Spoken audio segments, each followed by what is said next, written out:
দীর্ঘ 9 বছর সম্পর্ক করার পরে যখন বিয়ের ঠিক 6 দিনের মাথায় সে মারা যায়, ঠিক সেদিনই আমার পায়ের নিচের মাটিটাই যেন সরে গেল।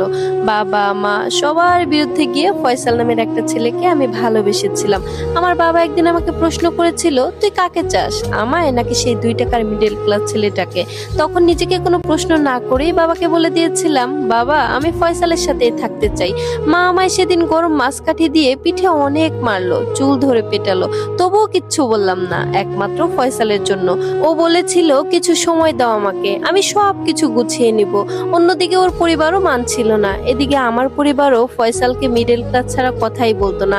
রাতে খেতে বসলে মা আমার মুখের দিকে পর্যন্ত তাকাতো না। আর বাবা তো আসলেই ভাতের প্লেটে পানি ঢেলে চলে যেত।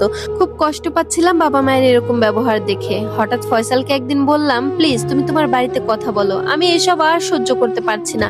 তখন তার একটাই কথা, আমি তো বেকার, আমার কোনো চাকরি নেই, কিচ্ছু নেই, বড় 2 জন ভাই এখনো অবিবাহিত, আমি কি করে বাসায় এখন তোমার কথা বলি? এদিকে বাবা আমার বিয়ের জন্য অনেক পাত্রপক্ষ আনছে বাসায়। তার 4 দিন পর বাবা মায়ের এসব কাণ্ড কারখানা সহ্য করতে না পেরে ওকে কল দিলাম, বললাম তুমি আমাকে 2 দিনের মধ্যে নিয়ে যেতে না পারলে আমি অন্য কাউকে বিয়ে করে ফেলবো। সে এটা শুনে কেঁদে দিয়ে বলল, হয়তো আজ ইনকামের জন্য কয়টা টাকা আর 2 মুঠো ভাতের জন্য 9 বছরের ভালোবাসা হারাতে যাচ্ছি আমি। তখন আমিও তার কান্না মাখা গলার আওয়াজ শুনে শান্ত হয়ে যাই। অপরদিকে তার মা নাকি বলে দিয়েছে, আমার 2 ছেলে এখনো অবিবাহিত, তুমি যদি এই মেয়েকে ঘরে তুলে আনো তাহলে তোমার জায়গা হবে রাস্তায়, আর তার সাথে সেই মেয়েকেও আমি ঝাড়ু পিটা করব। 2 পরিবারের এত অশান্তির মাঝে 2 জন মিলেই ডিসিশন নিলাম যে বিয়ে করব। বিয়ে করে নিলেই আমাদের কেউ আর ফেলে দিতে পারবে না। হয়তো 2-4 দিন কথা শুনবো, কিন্তু 9টা বছরের সম্পর্কের কথা চিন্তা করে আমরা সব কিছু সহ্য করে নিব। ঠিক হলো সোমবার বেলা 12:40-এ কাজে অফিসে থাকার জন্য। সোমবার সকাল 10টার দিকে 2 সেট কাপড় নিয়ে বাসা থেকে বের হয়ে গেলাম। বান্ধবী সুমিকেও নিলাম জিকাতলার সে কাজে অফিসে।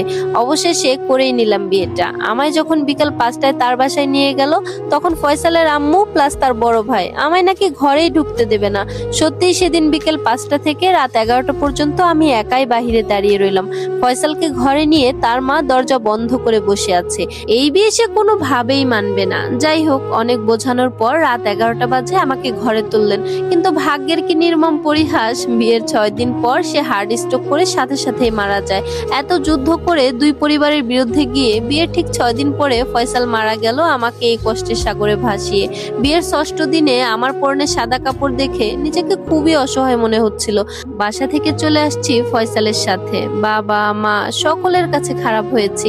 এখন কি আমার বাবার ভিটায় ঠাঁই হবে? এই চিন্তা ভাবনা করতে করতে চলে গেল ফয়সালের 4 দিনের মিলাদ। এবার আমার শাশুড়ি 5ম দিনের শুরুতে সকাল ভোরে আমায়